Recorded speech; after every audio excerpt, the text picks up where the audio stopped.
Hello friend नमस्कार मु food lover channel स्वागत करुच्ची आपण मानक आज मु बनवाक जाऊँगी जिलापी तीन चार सामग्री घरे थिबा जिनिस मध्य हो पारिबो जिलापी आसंतु बनैबा कौन कौन दरकार होची जिलापी रे देखिबा जिनिस गुड़िक मैदा रखी मैदा 4 चमच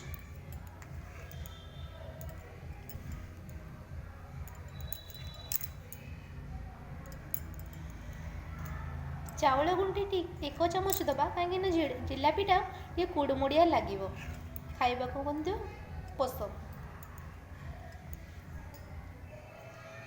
से मिसौचु 1 चमच दही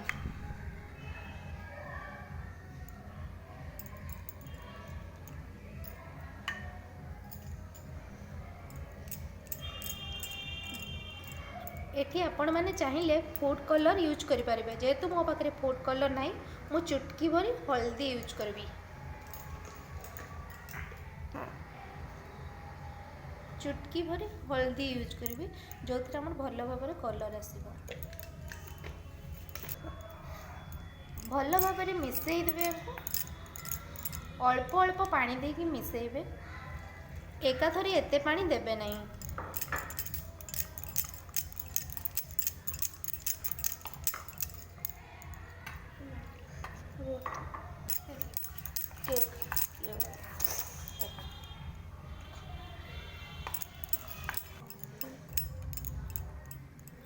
अल्प अल्प पानी देकी गोलेबे देखिए केते पानी लगुच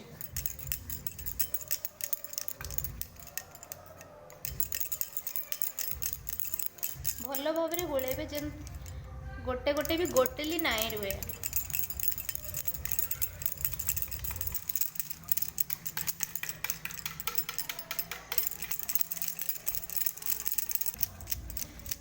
ये आम भल भाव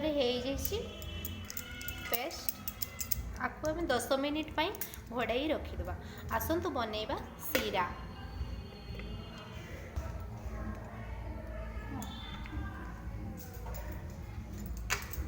आसतु बनैबा सीरा 1 कप चीनी नहीं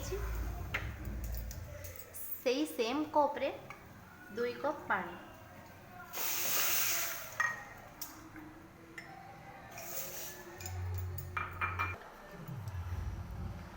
सीरा रे मु 2टी अलैच पकाउछि बासना यार बहुत भल भाव आसो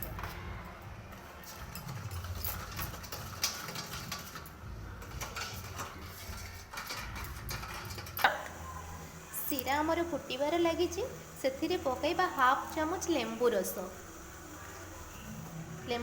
देवा ये जो सीराटा बसबनी पानी पानी सीरा जिलापी भितर पशि भी पार सीरा बहुत भल लगे सीरा भी भल भाव हो सीरा है बोली जानवे किपर देखु ताटिया पानी ने पकईकि देखिए गोटे तार आसब सीरार छोट तार आसब से देखले आप जानवे सीरा आम पूरा हो सीरा को आम जो पेस्ट करके रखी से चुटकी भर एक चुटकी देवा खाइबा सोडा जमार बेसी देवेनि बेसी देले जिलापी कोरेई पड़े फाटी टिके भल भाव गोलाई देवा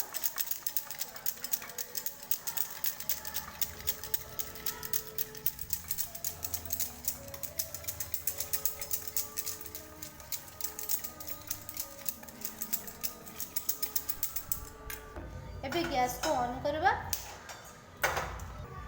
मु करेई बसई नहीं रिफाइन तेल यूज कर आपण मैंने चाहिए रिफाइन किंबा घी भी यूज करें आसतु पेस्ट को पूरेवा मो पाखे ओमफेड पकेट अच्छी मुझे पेस्ट पूरेकी जिलापी छाणी आपण मान पाखे जदि किसी डब्बा कि कपड़े हलवाई जमती करती सेमती करें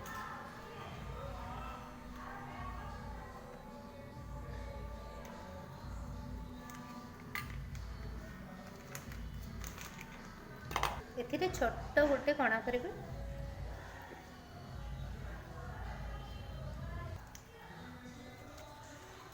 गैस को सिम करदेवे, जमारू जोर रे गैस देवेनी।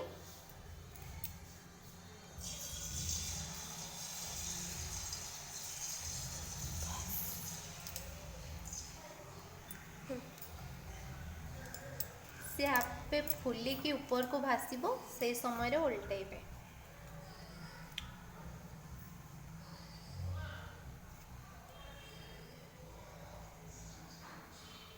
देखंतु केते सुंदर भावे उठी जाइए।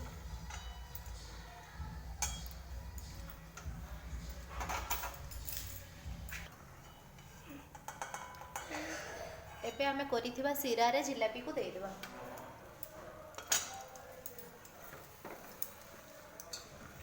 गरम गरम सिरा रे पकइले भितर को भल भाव पशे, जिलापी रे भितर पूरा रसिला भलिया जिलापी हुए।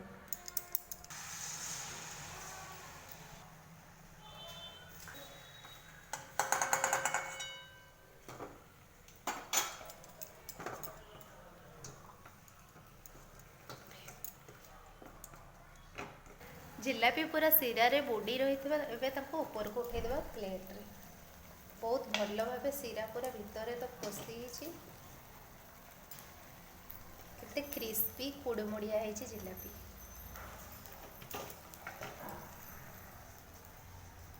मु भांगी देखा तार आवाज रे अभी सुन।